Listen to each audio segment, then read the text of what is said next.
জীবনের ঝুঁকি নিয়ে পরিবারের সচ্ছলতা ফেরাতে ছুটেছিলেন স্বপ্নের দেশ আরব আমিরাতের দুবাইয়ে। দেশে ফিরে তাকে লড়তে হচ্ছে ঋণ আর হতাশার সঙ্গে।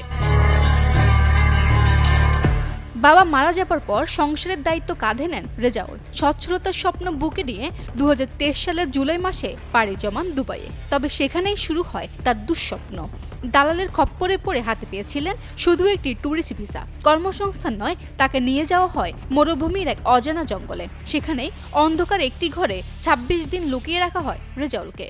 আমাকে যে দালাল নিয়ে গেছিল উনি অনেক স্বপ্ন দেখিয়েছিলেন।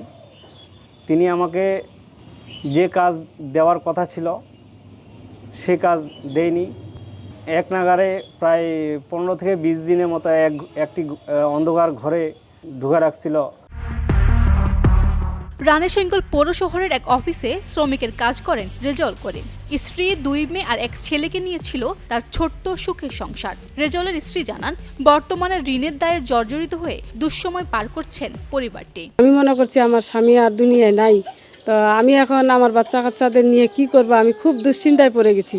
তারপরে উনাকে আমার সংসারে ফেরত দিছে। টানা 7মবারের মতো বেস্ট টিস্যু পেপার ব্র্যান্ড হিসেবে স্বীকৃতি পেয়েছে বসুন্ধরা টিস্যু। প্রতিবেশীরা জানান, বর্তমানে পরিবার চালাতে হিমশিম খাচ্ছেন রেজাউল। বিদেশে গিয়ে মৃত্যুর মুখ থেকে ফিরে আসলেও ঋণ আর হতাশার দুঃস্বপ্ন তাকে প্রতিনিয়ত পেছনে টেনে ধরছে। তিনি আমাকে প্রায় বিদেশ যাওয়ার 20-25 দিন পরে ফোনটা দিছিলেন।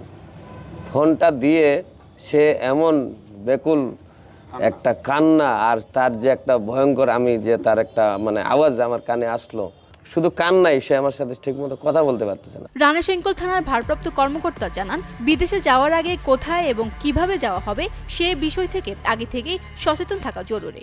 আপনার যাওয়ার আগে সম্পূর্ণরূপে আপনাদের ডিলটা আগে ঠিক করে নেবেন, কোথায় যাচ্ছেন, কীভাবে যাচ্ছেন, এবং পরিস্থিতি থেকে সুনির্দিষ্টভাবে শুনে তারপরে বিদেশে যাবেন।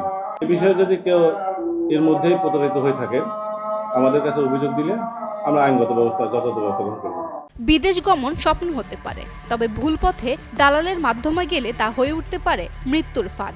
রেজাউল করিমের জীবনের গল্প যেন হাজারো মানুষকে সতর্ক বার্তা দেয়। ঠাকুরগাঁও থেকে শফিকুল ইসলাম শিল্পীর পাঠানো তথ্যচিত্রে ডেস্ক রিপোর্ট, কালের কণ্ঠ।